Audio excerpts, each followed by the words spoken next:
Faite d'acier, de petits moteurs et d'un cerveau électronique, elle s'appelle Nina et elle est en plein apprentissage. Cette plateforme robotique humanoïde est installée au Gypsalab à Grenoble. C'est ici que des scientifiques tentent d'améliorer la communication entre humains et robots, alors que ces machines trouvent peu à peu leur place dans nos quotidiens. Bonjour à tous nos visiteurs et visiteuses du Gypsalab. Pour les besoins de la recherche, Nina a été dotée de lèvres, d'une mâchoire articulée, d'iris et de pavillons d'oreilles, afin de faciliter les échanges avec ses partenaires de jeu, les humains. Alors que nos visages sont animés par plus d'une centaine de muscles, celui de Nina doit se contenter de seulement 10 moteurs pour reproduire nos modes de communication. En faisant interagir Nina avec des humains, les équipes du Gypsalab tentent de décrypter les comportements non-verbaux et la synchronisation entre la parole et le mouvement qui sont à la base de la communication humaine. Le support de la communication, c'est évidemment le signal acoustique qui vont de mes lèvres à votre oreille, mais c'est aussi tout un ensemble en fait, de signaux gestuels, le regard, les expressions faciales, les mouvements de tête, qui permettent effectivement de confirmer la réception du message. Et donc c'est ce qu'on appelle de la communication co-verbale. Et puis évidemment, il y a la communication non-verbale, qui sont la posture, l'orientation de mon visage, etc., qui sont liées à qui je m'adresse, mais d'une manière plus générale, à mon état émotionnel, mon état physiologique, mon âge, ma forme, etc. Donc l'ensemble en fait de ces signaux constitue la base de l'interaction homme-homme, et puis on a envie de doter en fait le robot qui va être en interaction avec l'homme de ses capacités de s'exprimer et de décoder, on va dire évidemment aussi la communication d'autrui. Carré rouge. À gauche du rayon rouge.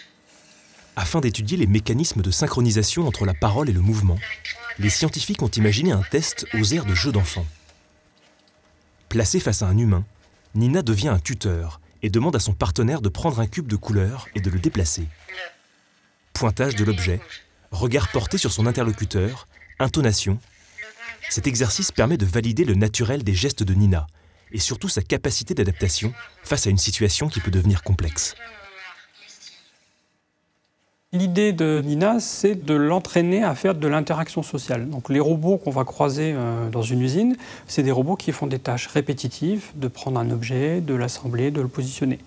Nous, ce qu'on aimerait, c'est que notre robot il soit capable de s'adresser à nous sur des tâches différentes, de façon répétitive, c'est-à-dire que c'est des tâches répétitives d'interaction sociale. Donc, où on espère que le robot nous regarde quand il faut, regarde les objets de son environnement, les désigne, de façon à ce qu'on ait une interaction naturelle avec le robot.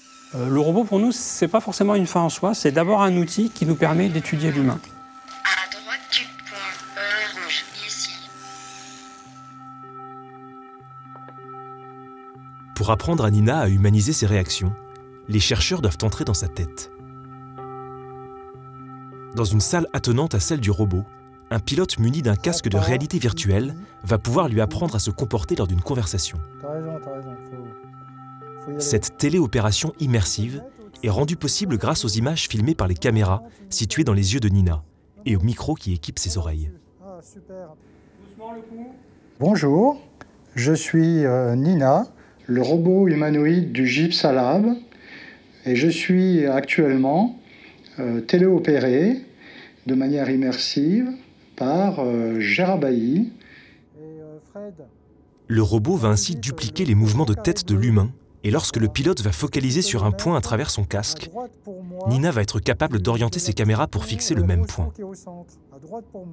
De me faire découvrir ces merveilleuses... Un apprentissage assisté, dont les progrès vont alimenter une base de données qui permettra d'identifier les réactions qui sont attendues de Nina lorsqu'elle se confronte à différentes situations. Voilà. Donc ces données, en fait, ça va être des données qui vont être utilisées pour faire de l'apprentissage, donc pour montrer au robot comment une tâche donnée, qui peut être une tâche de dialogue, une tâche de manipulation d'objets sur une table ou une tâche avec plusieurs personnes, comment le robot devrait se comporter.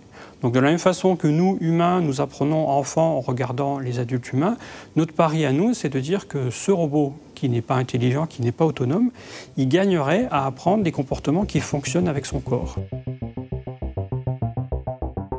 Nina serait-elle la mère des comportements intelligents des machines de demain? Cet outil reste une plateforme de recherche qui n'a pas vocation à être déployée dans les foyers. Mais il fournira aux roboticiens des précieuses données pour qu'à l'avenir, ces machines aient un comportement plus adapté aux interactions avec l'humain. De quoi transmettre aux robots du futur les subtilités de notre langage.